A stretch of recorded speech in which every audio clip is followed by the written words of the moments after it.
y'all, I'm Elisa, the Scrappy Wife behind ScrappyWife.com, and today I have another Cricut project for you. I have never been much of a card maker.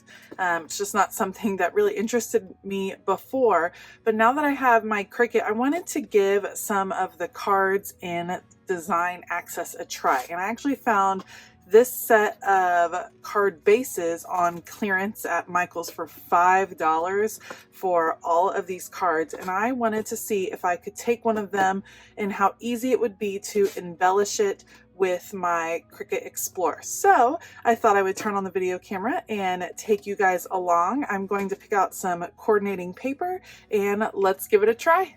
Let's go. Okay, I have opened Cricut Design Space and I'm going to go to Projects, and there are literally hundreds of different cards. When you select cards over here, you can see there are just so many cards for all kinds of occasions. Some have really intricate cuts, some are easier cuts. There's just a lot of different possibilities that you can choose from. So it seems like it should be pretty easy to create a card for nearly any occasion. So I'm going to take a look over here. I'm going to search projects. I looked earlier and I'm going to look for a fringe card because that seems like a really nice kind of generic card, and I really like this one right here. So we'll go with this fringe card. You have two options when you go to Design Space. If you like this project exactly how it is, you don't want to change anything, including the size, including any of that, then you can just click Make It.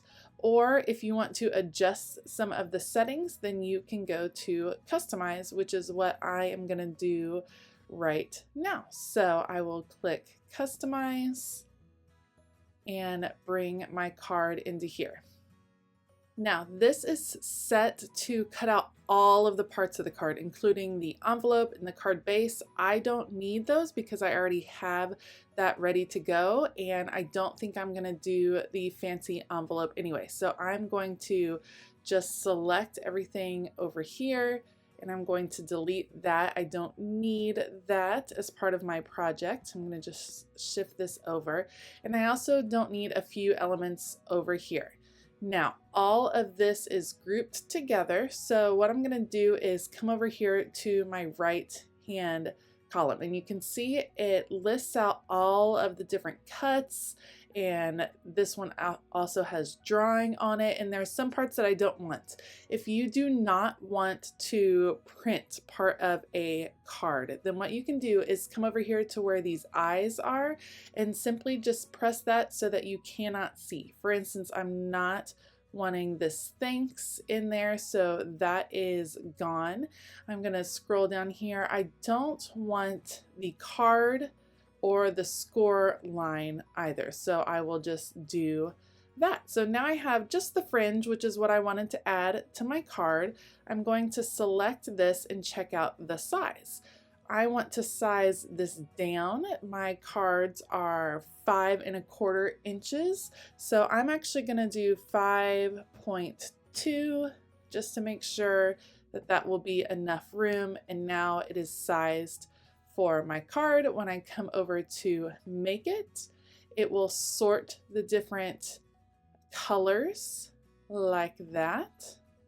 These are not the colors I'll be using on my project. These were the predetermined colors. And I think I'm gonna go ahead and press 2 copies of that same project, because if I'm gonna go ahead and cut, might as well make a couple of cards that are the same, and it's all sorted out. I'm going to be using scraps from the Damask Love Girl Power line because those colors match really well with the card bases that I have. All right, I will get my Cricut set up. Let's go. Overall, I would definitely rate this as a super easy project. The Cricut did all of the hard work. This is a sped up version of the Cricut cutting through the paper. You can see I was able to just use scraps from my stash, which I think that is going to be another great option to use up a lot of the scraps that I have. Maybe put together some different cards that I can use for various occasions. I totally think you could spend an afternoon putting together a bunch of card blanks and then have a good resource for when you wanted to send a card of encouragement or just a sweet note to someone. With my kids home all the time, I'm so grateful that I can do projects like this in a quick way and still get that crafty feeling without committing so much time. All right, so I have all of my pieces cut out and we're just gonna assemble and see how this goes. So here is my card base. I chose this coral color because I feel like it matches really well with that. And I'm going to just start attaching with my Tombow.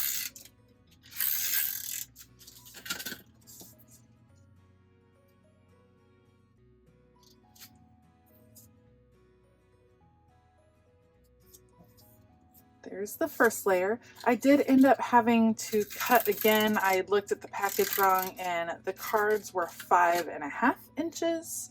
So I just did a recut. Now I'm double checking the overlap here. I think that's the hardest part with this particular card. There you go. Do some yellow.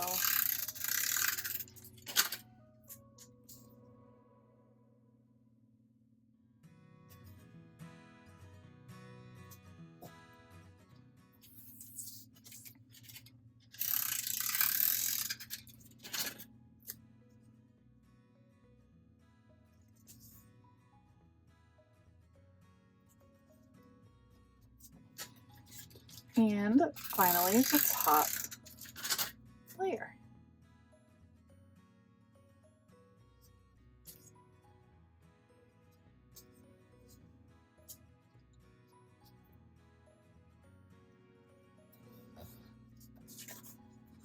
Okay, so that is super cool. And from here, you can embellish however you like. So the reason I took the sentiment off was so that I could add my own if I were interested. You could also space this fringe out a little bit more. You could come from the side. There's a lot of options. You could put a row of sequins, add some rhinestones. There's a lot of options on what you can do. And I like the idea of maybe spending an afternoon and making a bunch of different card bases that were a little bit generic like this that you could then embellish at a later time. I think that would be great. It kind of makes me intrigued to become a card maker. So that was super easy. Love all the options, and I'll definitely be checking out some more of those. And here are some photos of my finished cards. Thank you so much for joining me today. If you liked this video, please give it a thumbs up and consider hitting that subscribe button as well as the bell notification button. I have listed all the supplies I use down below, as well as put a link to sign up for my email newsletter that goes out every couple weeks, so make sure to check that out. I hope that you have a fabulous day, and as always, keep it creative.